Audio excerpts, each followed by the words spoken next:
The Adventure Park at Sandy Springs holiday sale is here. Save 30% or more on climbing and ziplining gift certificates, season passes, axe throwing packages, and more. Our families have enough stuff. This year, give the gift of experience and adventure. With 8 different levels, 16 courses, 250 climbing obstacles, and over 4,000 feet of zip lines, there is something for everyone.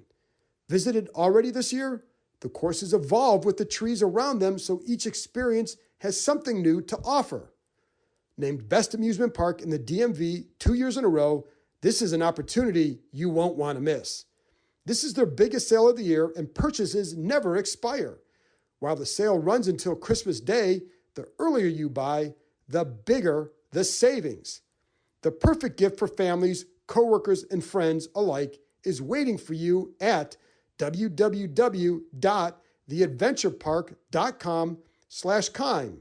That's www.theadventurepark.com/Keim. And that's KEIM. Empire.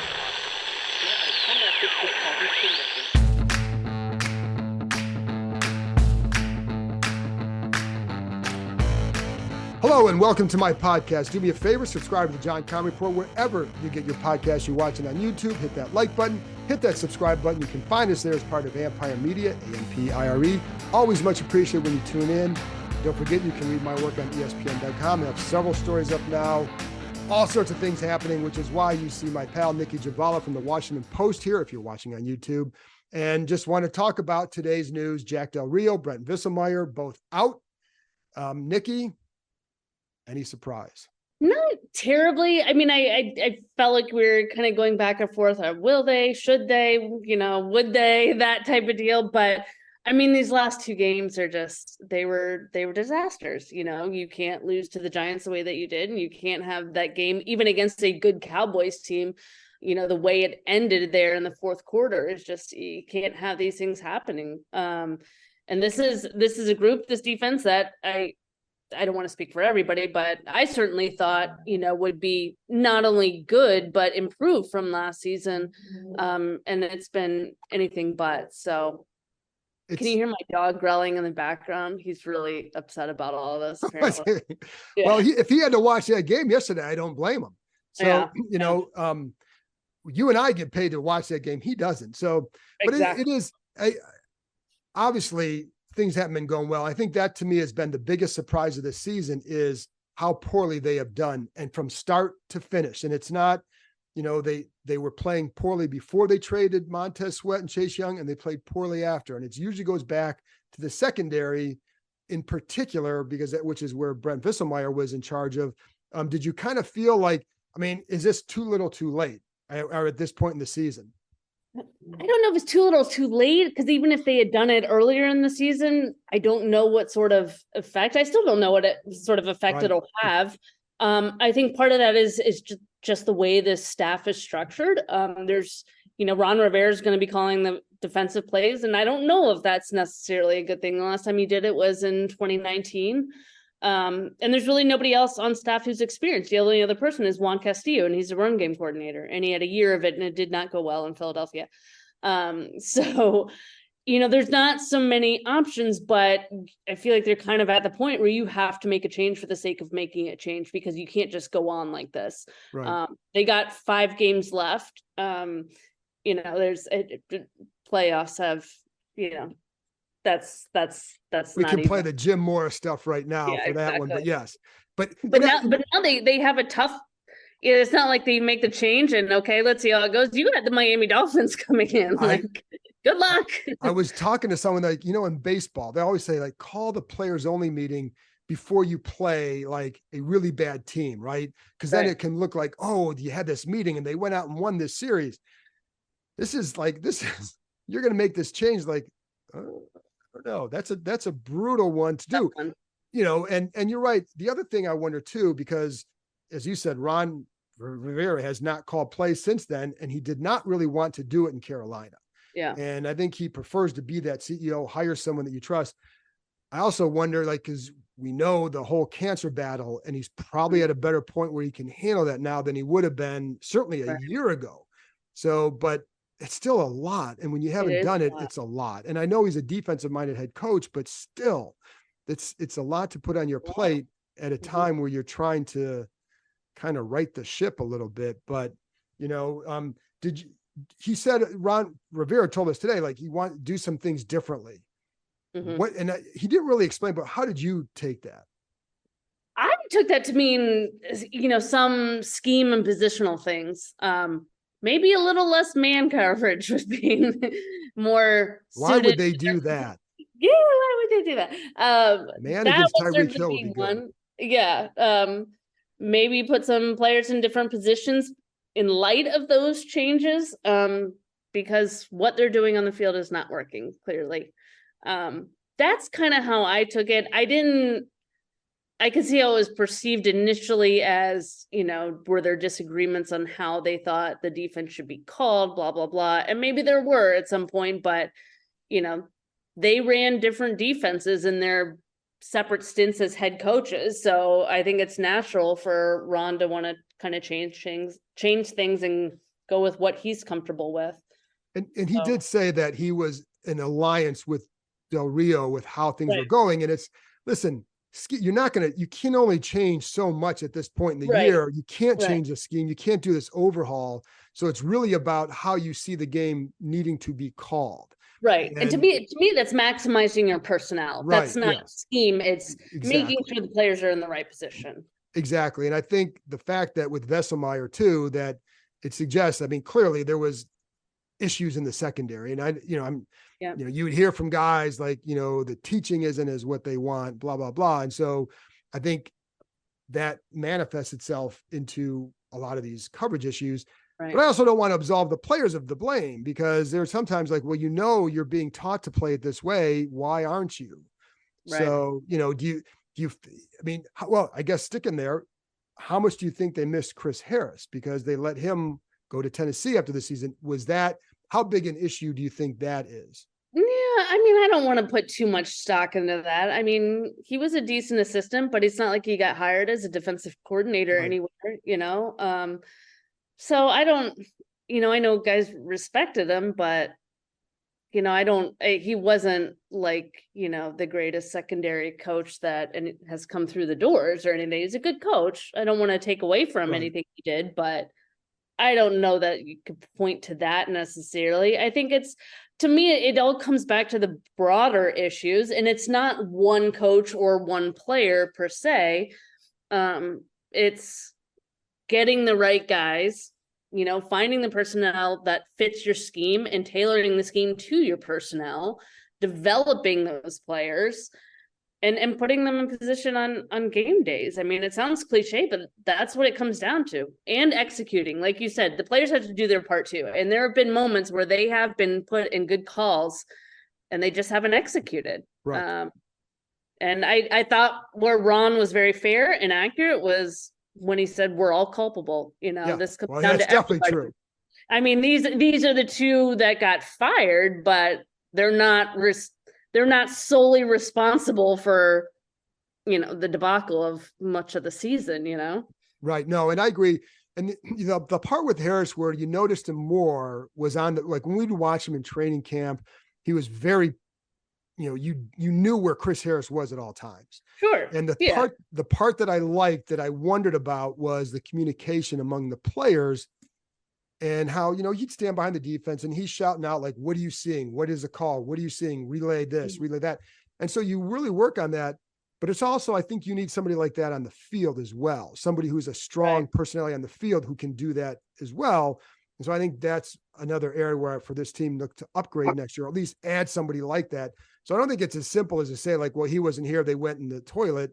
I think there's other, you had Percy Butler's a young guy and he's thrust into a bigger role. And I think like you said, the man coverage was saying juiced. It's not working. So, Emmanuel Forbes hasn't panned out yet. And, Quan Martin is slowly integrating into a more of a role, but so there's a lot of issues to me that it kind of really highlights with this.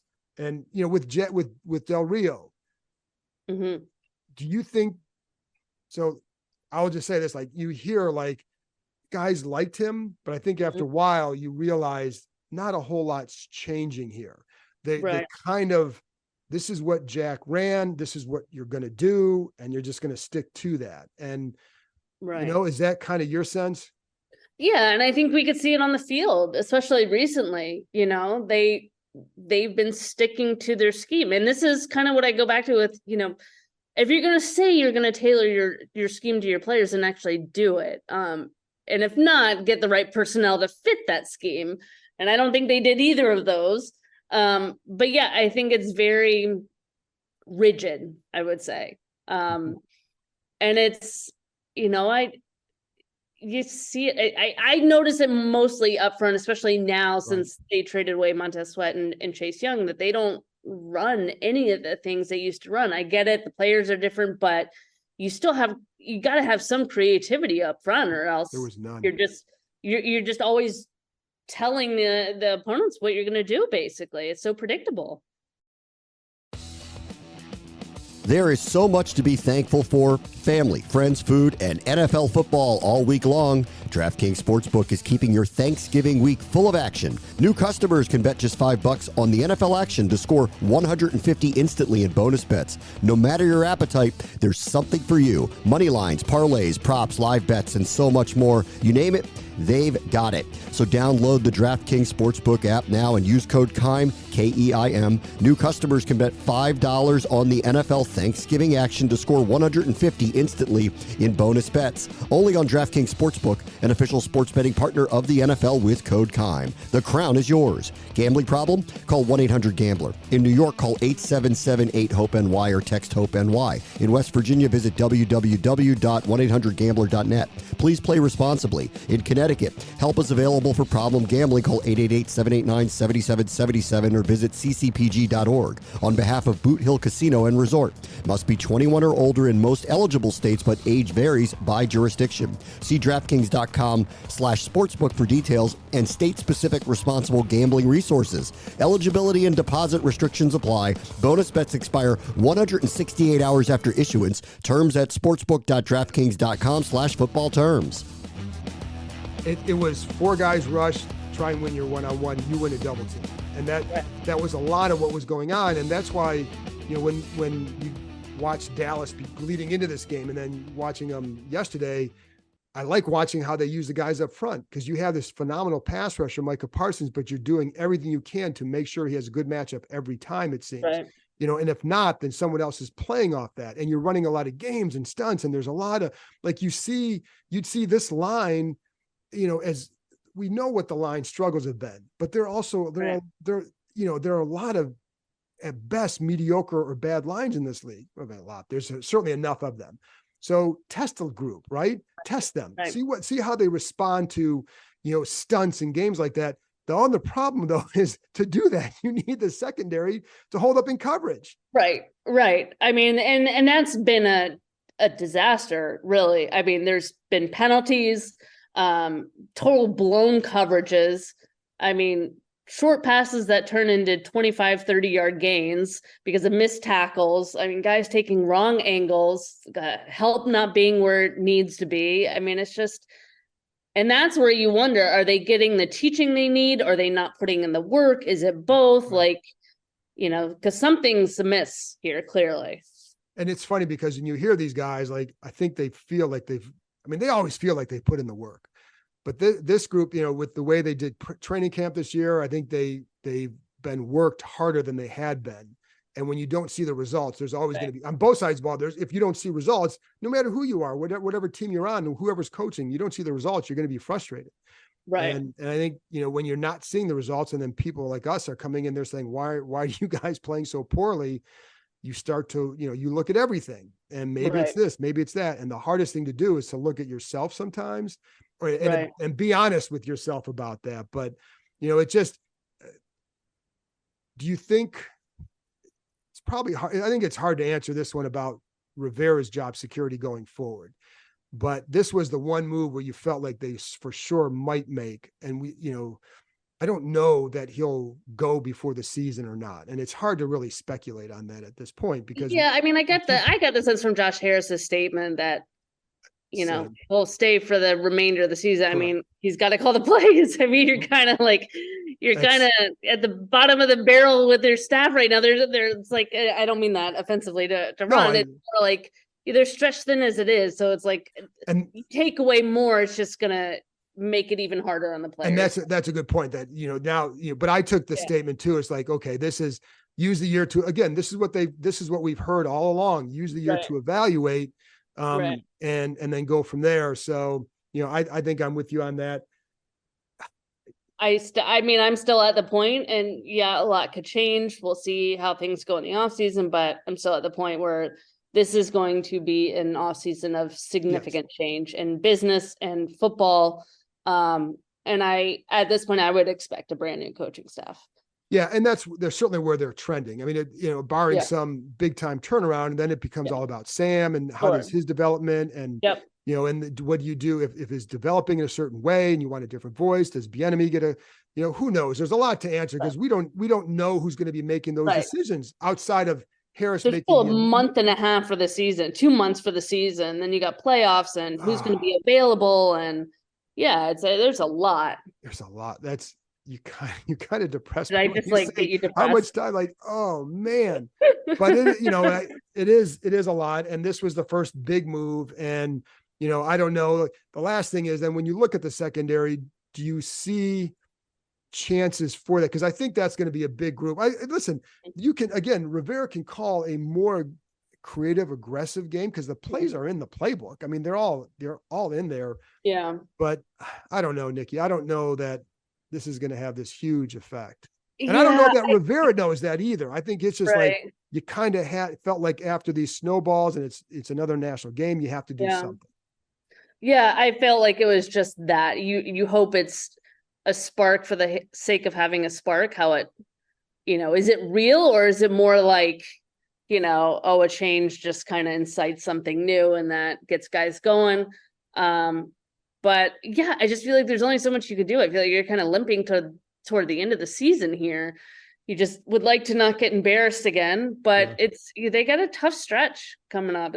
It's not going to be easy. And then if they were in playoff contention and made this move, I think there'd obviously be a lot more to talk about and a lot more to consider, but they're out of it. Like it's, in fairness, if they win, pretty much it's in fairness, if they win 5 in a row, they can still make it. Yeah. So. Hate to be the pessimist here, but yes. But that's kind of that's how it's been for the last few weeks too, is like, oh my God, how are we going to get through these next 8 weeks, 7 weeks, 6 weeks? But it becomes so much about how, and then, because it will be interesting if they start playing some more young guys, and although like they are playing young guys, but I am curious to see what the changes are just from a going forward standpoint, because part of what I want to see, I'm sure what they want to see is, how do these guys factor into the future? So like, is it the coaching? Well, Is it them? Do you now have to go? Because that's what a big part of the evaluation is, not just on the coaches, it's on everybody. So you want to maximize their ability to do something so you have a clearer picture going forward of what you really need.